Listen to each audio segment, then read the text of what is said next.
So you want to read James Joyce's Ulysses. You've heard a lot about it, you've heard it's the novel of the 20th century, and you want to get into it, but you don't really know how, and you're scared to try. Maybe you'll fail and it won't go so well. Well, I'm here to hopefully provide some knowledge based on my own reading of Ulysses in order to help you as just an average reader, wherever you may be, to hopefully glean something from this text.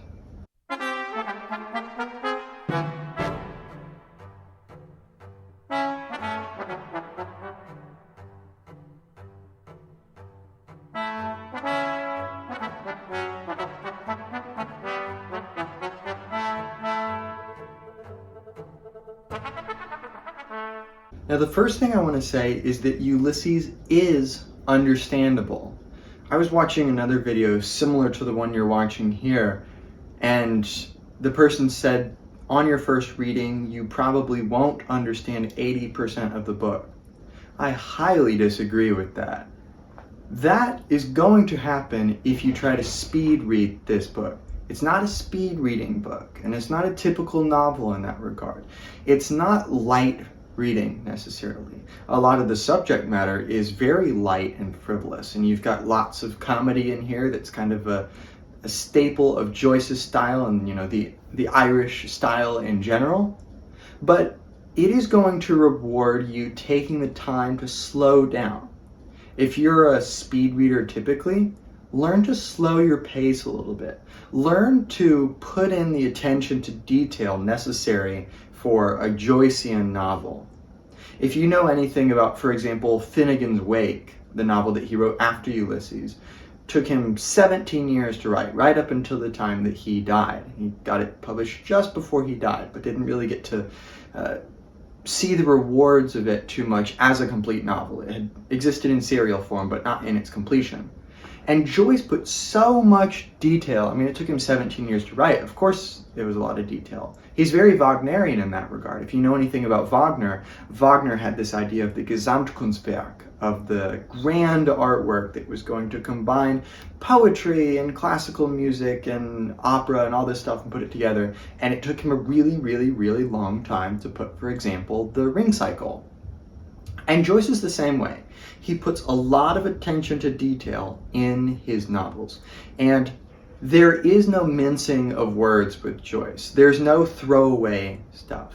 In fact, the idea of throwaway is actually a really key point in the text. There's a little kind of funny thing that goes on in the plot with a horse called Throwaway, and it has something to do with Leopold Bloom. I won't go into too much detail, but treat Ulysses like a poem, in the sense that when you read a poem, you read it really closely, thinking of not only the content and the meaning of those words, but the sound, the kind of aesthetic qualities of the writing. Approach Joyce like that. Approach it like something that you can look at every word and you can get sort of a larger logical picture that's coming out of this larger work that seems like it has all these inconsequential details. And that's actually an intentional point that Joyce makes, for example, if you look at Ulysses. If you look at this copy here, this is one of my favorite editions just in terms of the way it's published and whatnot. But if we actually go to the first page, stately, plump Buck Mulligan, right? That's the opening line. The S is really big, right? And if you go to the middle of the text, you'll find M at the beginning of the second part. And then you'll find a P at the beginning of the third part. There's 3 parts to this text with 18 total chapters. You've got 3 chapters from the perspective of Stephen Dedalus, you've got 12 from the perspective of Leopold Bloom, and then 3 at the end from the perspective of Molly Bloom. And each of those 3 parts begins with S, M, and P. And S, M, and P actually means subject, middle, and predicate. The 3 elements of a logical syllogism. And the implication there is that this seemingly inconsequential work, with all these little details that don't seem like they matter, they're just almost like they're throwaways, They actually hint at a larger logical structure that you can find by putting that sort of attention to detail into Ulysses. Now, I think that you can glean a lot from this novel, but it's not necessarily conventionally enjoyable as far as novels go. A lot of novels, right, it's almost kind of like a soap opera. It's like a kind of cinematic, and you can just kind of sit back and watch the words go by. But you can't really be an idle reader like that for Ulysses. Like I said, you have to have that attention to detail. So it is an intellectual book. It's an academic book in part, but using the academic perspective of that attention to detail, of reaching across time and space when it comes to all these allusions and references pumped into Ulysses, using that academic perspective to help us learn to appreciate real, normal, everyday life better. That's the whole point of Ulysses, is it's concerned with everydayness. And I have a lecture talking all about that, but it's not approaching everydayness from the perspective of the everyday, but it's approaching it from the perspective of you have the backdrop of the everyday, and put on top of that you've got all this symbolic meaning and all these allusions and all this structure that you have to figure out. So it requires you to become an intellectual when you read it. Now, Ulysses is built on the skeleton of Homer's Odyssey. And there's a little bit of a difference that's going on here between the two perspectives that's important to understand in terms of the general structure of Ulysses. It was famously kind of lambasted for not being structural. And that's kind of one of its key things that makes it a modernist novel, is this kind of a creative approach to structure. It's not just a standard novel with regards to structure. But it does use the events of the different episodes of Homer's Odyssey as a backdrop for each of the 18 episodes in Ulysses. And these episodes will use certain thematic materials, certain symbolic overtones, and impregnate those into each of the episodes to give you kind of a backdrop upon which you can glean more meaning. That being said, I don't actually think you really need to read Homer's Odyssey in its entirety if you have a good guide. And I'll get to that later, but just in terms of understanding that there is a parallel to the Odyssey, that is important to keep in mind. The only difference being that the Odyssey, of course, is one of these great epics, and it's kind of the epic that Western literature and society is built on. But the Odyssey is taking place in the ideal realm. It's about the ideal hero's journey, about the things that we're supposed to be able to relate to Odysseus, but of course, Odysseus is mythical and idealized. On the other hand, Leopold Bloom and Stephen Dedalus and Molly Bloom, the main characters of Ulysses, are not idealized. They're supposed to be real. They're supposed to be someone that you could be, that you could relate to. And by going based off of the Odyssey, but making it a real version of the hero's journey, we show that epic things happen in everyday life all the time. You just have to look hard enough.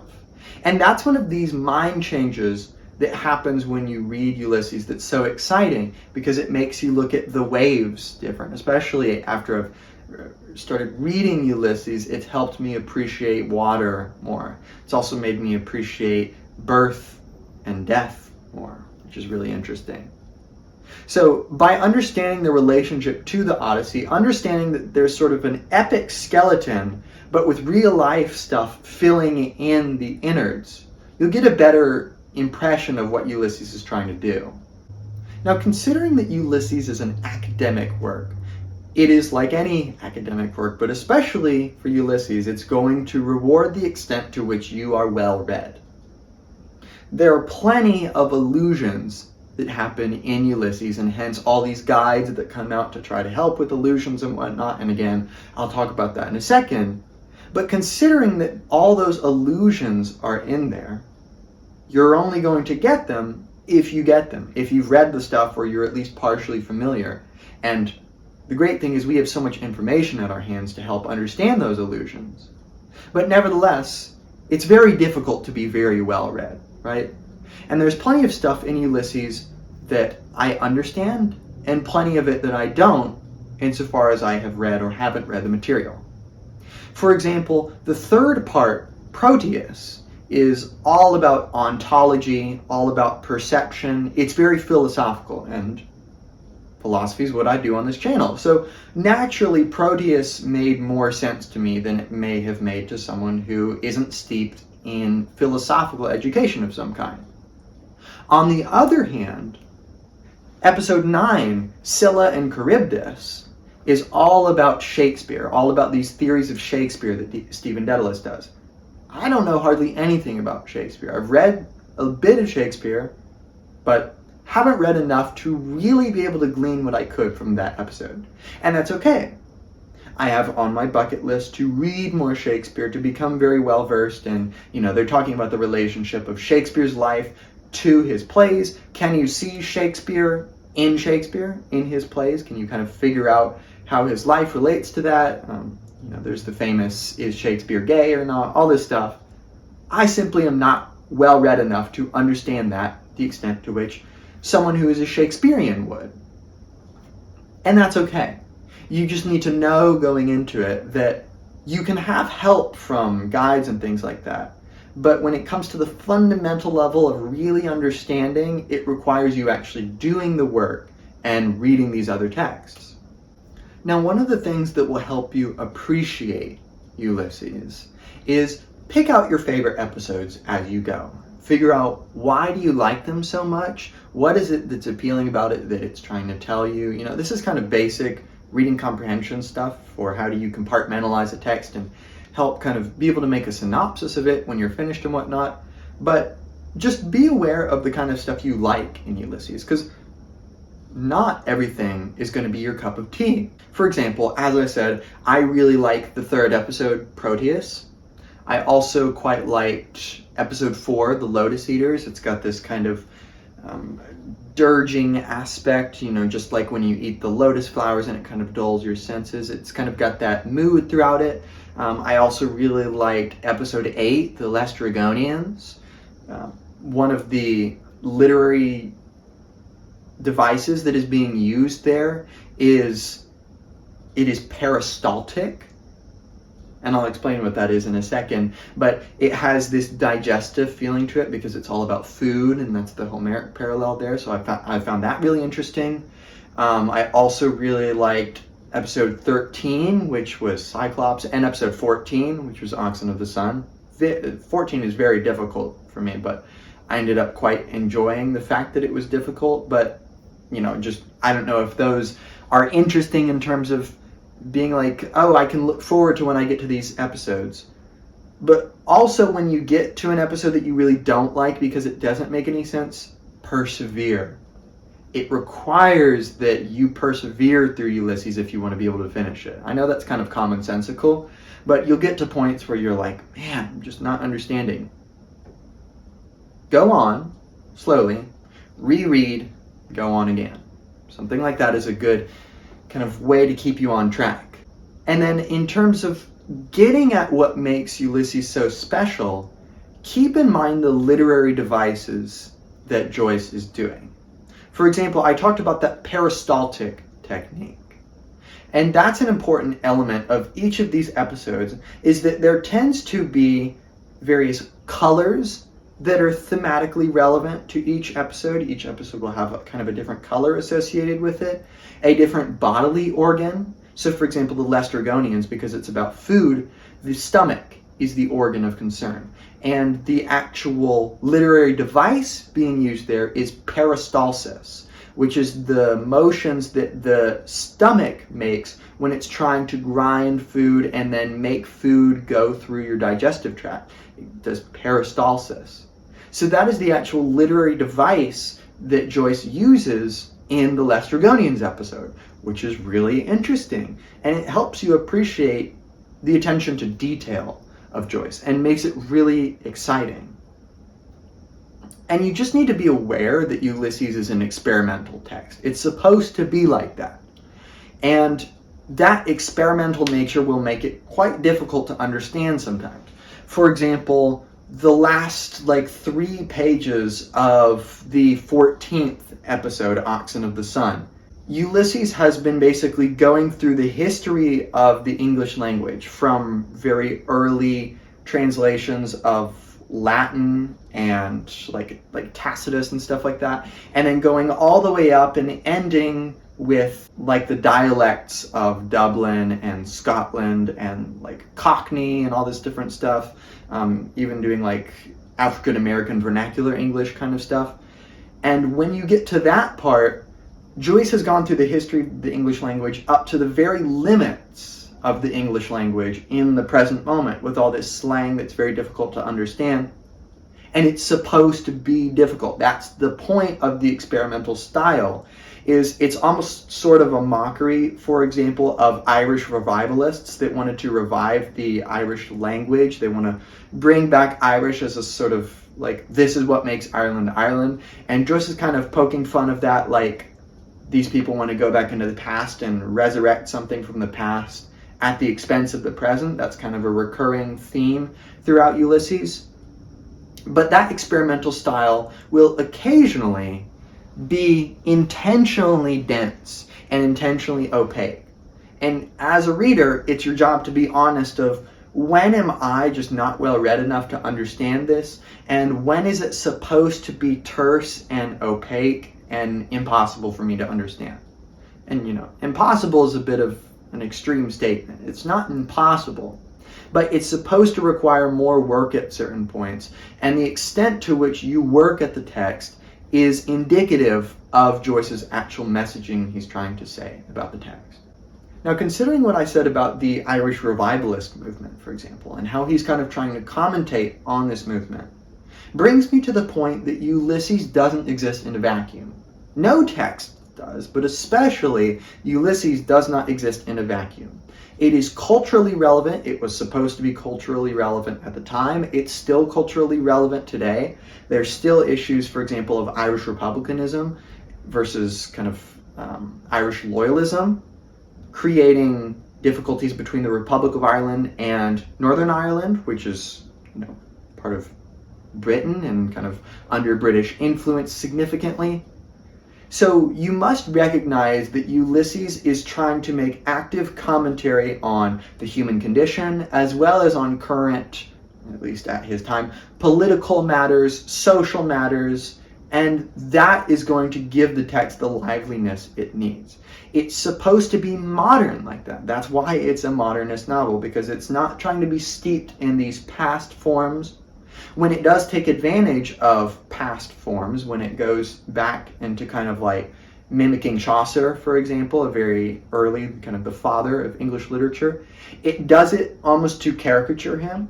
There's kind of a parody section in episode 13, Cyclops, where he does that, for example. He goes through all these parodies in order to kind of laugh at the progression of English a little bit, all the past modes, and how he doesn't want to be any of those. He wants to be an individual.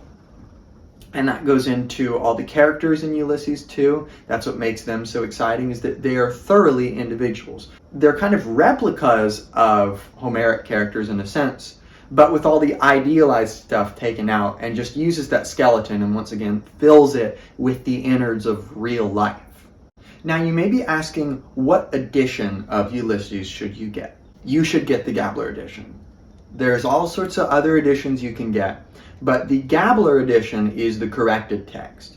And some argue that no, you should get an earlier edition like this one, for example. This one, for example, was published in 1946.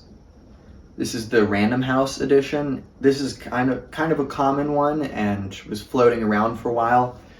And people will argue that Joyce wouldn't want the restored text, that I want to read it like it was similar to when it was first published. But Joyce is not a purist like that. If you know, for example, the way Finnegan's Wake was constructed, Joyce goes through this intensive revision process, which is not meant to be a refutation of the original text, but is meant to evolve the text and make the text come to life through this process of revision. So revision was not a destructive process for Joyce, but it was a creative, affirmative practice that kind of makes the text come alive. So the Gabler edition is the corrected text. It includes over 1,000 errors that Joyce corrected from the original text, including adding in certain phrases that are not in the earlier editions. And even in some of the later editions, they're not in there. And Joyce wanted attention to detail. So you should have an edition that reflects that attention to detail. Now, granted, I'm not particularly in love with the cover design or anything. I know some people love the idea of cover design. The Penguin Modern Classics one is quite pretty.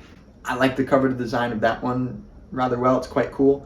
But it's just not going to be quite as relevant for your reading experience. And partially because if you want to understand Ulysses well, you need guides. And guides are going to depend on what edition is seen as the most ubiquitous and the most scholarly relevant. And the Gabler edition is going to be your staple for that. It's going to be scholarly relevant, and it's going to be the one that tends to be referenced the most. And there are two guide texts. I've never been a guide text guy before until reading Ulysses, and it's been very helpful and kind of transformative for me in terms of how I approach my reading experience. It's made me double back over almost the entirety of Ulysses, basically reading the text twice.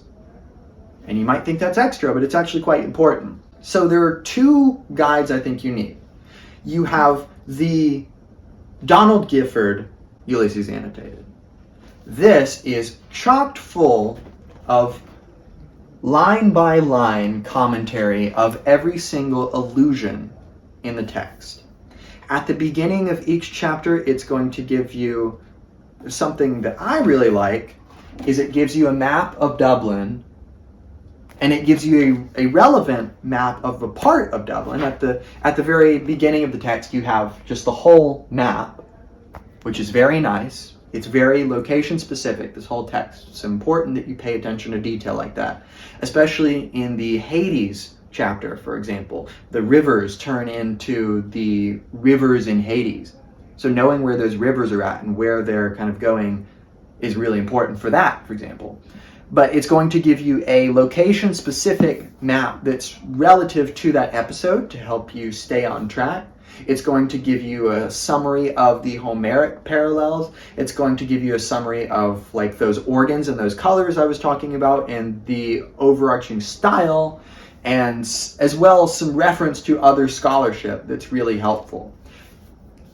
I would be dead in the water if I didn't have this. And if you're not like a super academic reader, if you like to just read light, this is a different reading experience. Like I said, you can't just like chug your way through this text really fast.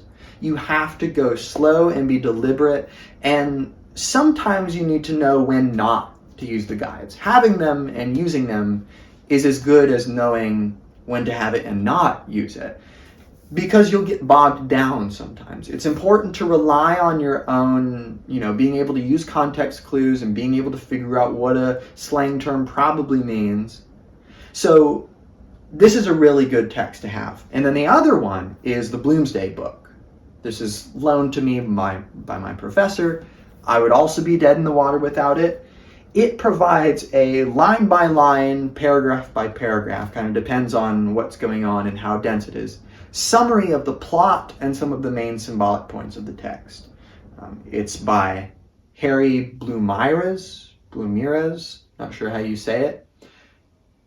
It is super important for if you're getting bogged down in the plot because of the literary devices that are going on, steadfastly get through the text.